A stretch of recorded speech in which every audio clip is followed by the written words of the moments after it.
PCC academy में आपका स्वागत है। कंप्यूटर से रिलेटेड वीडियो के लिए इस चैनल को सब्सक्राइब करें। सी लैंग्वेज सीखने की सीरीज़ में ये हमारा लेक्चर 8 का पार्ट 2 है, जिसमें हम बचे हुए इनपुट आउटपुट फंक्शन के बारे में पढ़ेंगे। तो चलिए स्टार्ट करते हैं आज का लेक्चर। इसमें पहला हमने फॉर्मेटेड इनपुट आउटपुट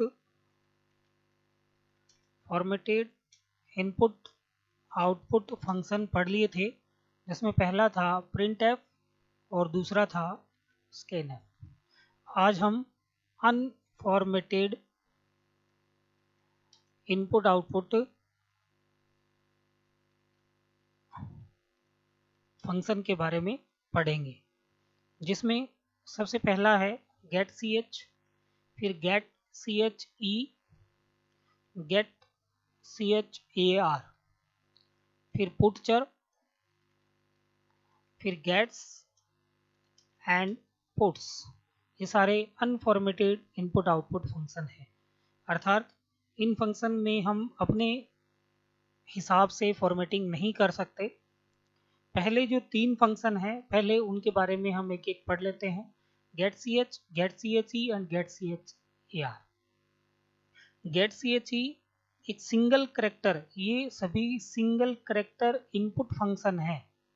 एक बार इनको मैं हटा देता हूं। सिंगल करेक्टर इनपुट फंक्शन है, सिंगल करेक्टर इनपुट फंक्शंस है, अर्थात ये फंक्शन एक समय में एक सिंगल करेक्टर ही इनपुट के रूप में स्वीकार करते हैं।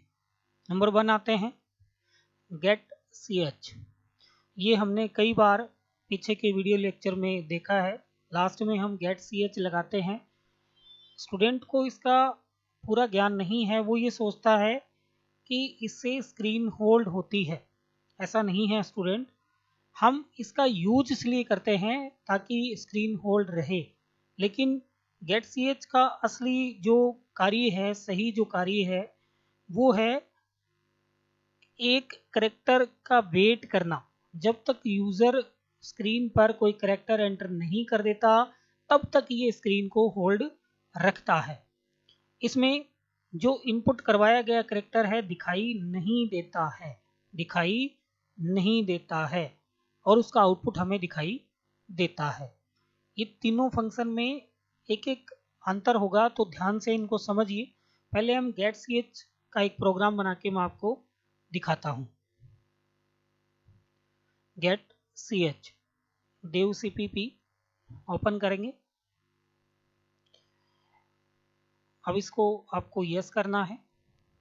अब हमारी मॉनिटर स्क्रीन पर इसकी विंडो प्रदर्शित हो जाएगी। अब हम प्रोग्रामिंग की शुरुआत करने के लिए सबसे पहले अपने प्रोग्राम में हेडर फाइल, न्यू फाइल से हेडर फाइल ऐड करेंगे। stdio.h। Number 2 hash include conio.h man से प्रोग्राम। अब चूंकि ये सभी अभी मैंने बताए सिंगल करेक्टर इनपुट फंक्शन है, तो इसलिए अपन करेक्टर टाइप का वेरिएबल यहाँ डिक्लेयर करेंगे, चर जैसे सी। करेक्टर इनपुट करवाने के लिए अब आपको printf और scanf समझ में आ गए होंगे। तो printf में एक मैसेज देते हैं, printf एंटर ए करेक्टर। ये हमसे एक करेक्टर मांग रहा है। अब इसका जो सिंटैक्स होता है get ch का, get ch सिंटैक्स वो है variable name equal function name. ये इसका सिंटैक्स है, तो ये फंक्शन की वैल्यू वेरिएबल में चली जाएगी। ऐसे ही अपन करते हैं कि a इज इक्वल 10, अर्थात जो 10 वैल्यू है वो a में जाकर के स्टोर हो जाएगी। तो हम यहाँ वेरिएबल का नाम है हमारा c इज इक्वल, फंक्शन का नाम है get ch। तो get ch की जो करेक्टर आप इनपुट करवाओगे वो ये इनपुट फंक्शन है, scanf की जगह यूज हुआ है, लेकिन सिंगल करेक्टर है। गेट सी एच की वैल्यू सी में चली जाएगी, चूंकि सी हमारा वेरिएबल है। फिर प्रिंट एफ, हमें उसे स्क्रीन पे प्रिंट करवाना हो तो हम प्रिंट एफ का यूज करेंगे, एंटर्ड करेक्टर इज। अब फॉर्मेट स्पेसिफायर लगाना है स्टूडेंट्स, ये मैंने आपको पहले बताया था कि अगर करेक्टर टाइप का वेरिएबल हो तो मॉड्यूलर या %c का हम यूज करते हैं, और किस वेरिएबल की वैल्यू प्रिंट करवानी है, c की, ये बात। और अंत में स्क्रीन को होल्ड रखने के लिए गेट सी एच, ये हटा देते हैं। ये तीनों का सिंटेक्स आपको सेम दिखेगा, variable name equal function name. अब इसको चला के देखते हैं और .c से हम फाइल को सेव करते हैं। कोई एरर नहीं है, कोई वार्निंग नहीं है। F9 F10। अब देखिए स्टूडेंट्स, एंटर एक करेक्टर, हमसे करेक्टर मांगा जा रहा है H। अब आपने यदि गौर किया हो, ये अगली लाइन में लेने के लिए हम यहाँ एक \n लगा सकते हैं। अब स्टूडेंट्स स्क्रीन पर गौर करना, जैसे ही मैं एंटर की कोई भी करेक्टर प्रेस करूंगा तो विदाउट वो करेक्टर हमें दिखाई नहीं देगा कि हमने इनपुट क्या किया था, लेकिन उसका आउटपुट दिखाई देगा। मैंने J एंटर किया था, एंटर्ड करेक्टर इज J। वापस से देखते हैं, F10, इस बार मैं I प्रेस करने जा रहा हूं, I। तो जैसे ही आपने एंटर प्रेस किया वो उसका काम कंप्लीट हो गया और उसने वो प्रिंट करवा दिया। तो इसकी डेफिनेशन हुई, इस फंक्शन का यूज सिंगल करेक्टर को रीड, मतलब इनपुट रीड करने के लिए किया जाता है, लेकिन इस फंक्शन में इनपुट करवाया गया करेक्टर दिखाई नहीं देता है। यहाँ देखिए इनपुट हमने जो करवाया वो दिखाई नहीं देता है, केवल उसका आउटपुट दिखाई देता है। आई होप समझ में आया होगा। अब इसका दूसरा फंक्शन लेके चलते हैं हम, गेट सी एच ई। यदि हम यहाँ गेट सी एच ई लगा दें, कुछ भी चेंज नहीं करना है, माइनर सा चेंज है, गेट सी एच ई। ये भी सिंगल करेक्टर को यूज करने के लिए गेट सी फंक्शन का यूज करते हैं, लेकिन इसमें और गेट सी एच में एक डिफरेंस है कि उसमें इनपुट करवाया गया करेक्टर दिखाई नहीं देता है, इसमें इनपुट करवाया गया करेक्टर दिखाई देता है। देखते हैं, F9 से कंपाइल, F10। अब मैं I प्रेस कर रहा हूं, I, इनपुट भी दिखाई दे रहा है, आउटपुट भी दिखाई दे रहा है, लेकिन सिंगल करेक्टर। अब देखिए मैं डबल I यदि लगाता हूं, डबल I नहीं लेगा, I दबाते ही आ गया आउटपुट, तो सिंगल करेक्टर है। एक डिफरेंस आपको समझ में आया होगा, गेट सी एच ई में इनपुट करवाया गया करेक्टर दिखाई नहीं देता है, गेट सी एच ई में इनपुट करवाया गया करेक्टर और आउटपुट करवाया गया करेक्टर दोनों दिखाई देते हैं। लेकिन अब इसकी एक नई डेफिनेशन है, इन दोनों में ही एंटर की का वेट नहीं किया जाता। मतलब आपको कोई भी की प्रेस करोगे तो एंटर नहीं दबाना, ऑटोमेटिकली आउटपुट प्रदर्शित हो जाएगा। थर्ड नंबर 3 है get C H A R. अब इसकी जगह अपन चेंज कर देंगे get C H A R. इसमें देखना, एंटर ए करेक्टर, आप करेक्टर दबाओगे लेकिन आउटपुट तब तक नहीं आएगा जब तक कि आप एंटर की प्रेस नहीं कर देते। अर्थात इसमें आउटपुट के लिए आपको एंटर की को हिट करना आवश्यक होता है। एंटर की दबाएंगे, एंटर करेक्टर प्रदर्शित होगा, enter character is, entered character is. तो get C H A R, इसमें एंटर की आपको दबाने की आवश्यकता होती है। क्लियर? जो भी आप, अब तीनों में क्या डिफरेंस है, get C H E, get C H, input not show, only output show. Get C H E, input and output both show. But इन दोनों में ही क्या है, नॉट रिक्वायर्ड एंटर की, एंटर की दबाने से पहले ही आउटपुट आ जाता है। जबकि get C H A R, get C H A R में क्या होगा, input and output both, so, but required, but for output we required enter की, एंटर की आपको दबानी पड़ेगी get C H A R में। आई होप तीनों फंक्शन आपको समझ में आ गए होंगे, get C H E, get C H A R. अब नेक्स्ट देख लेते हैं, फंक्शन है अपना जो भी मैंने यहाँ लिखा था, पुट चर।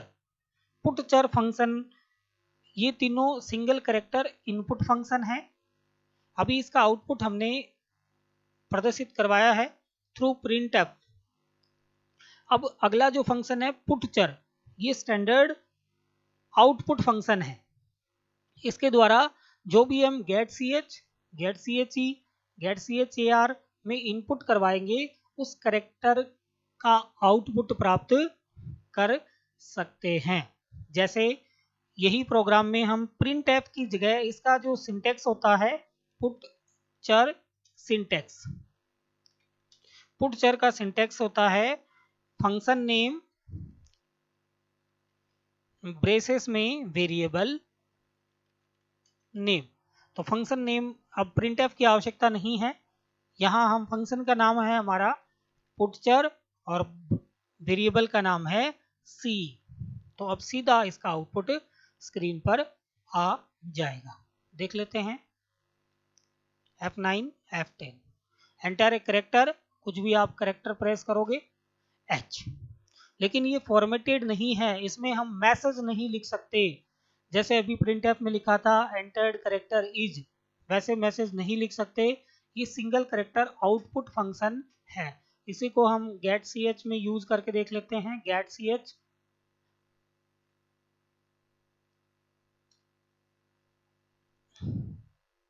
गेट सी एच ई,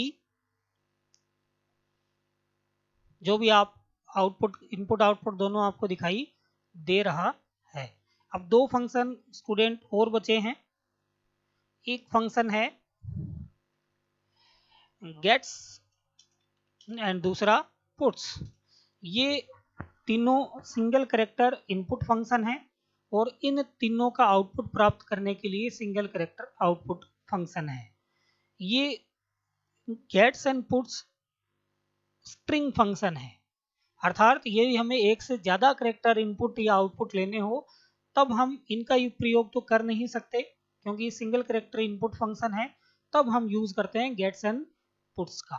गेट्स, इन दोनों का सिंटेक्स होता है, गेट्स का सिंटेक्स है फंक्शन नेम और ब्रेसेस में वेरिएबल नेम। वही सेम पुट्स का है, फंक्शन नेम और वेरिएबल नेम। चलिए इसको भी हम एक उदाहरण से समझ लेते हैं। यदि हमें स्ट्रिंग इनपुट और आउटपुट करवानी है तब हम गेट्स एंड पुट्स फंक्शन का प्रयोग करेंगे। जैसे चर नेम, अब स्ट्रिंग के लिए हमें एरे बनाना, कैरेक्टर्स का एरे कहते हैं इसको, कैरेक्टर्स का एरे बनाने की आवश्यकता होती है। अर्थात चर टाइप का वेरिएबल है, उसका नाम है नेम, उसमें अधिकतम हम 20, जैसे हमारा नाम 20 कैरेक्टर तक ये साइज होती है, या आप कितनी भी लिख सकते हो।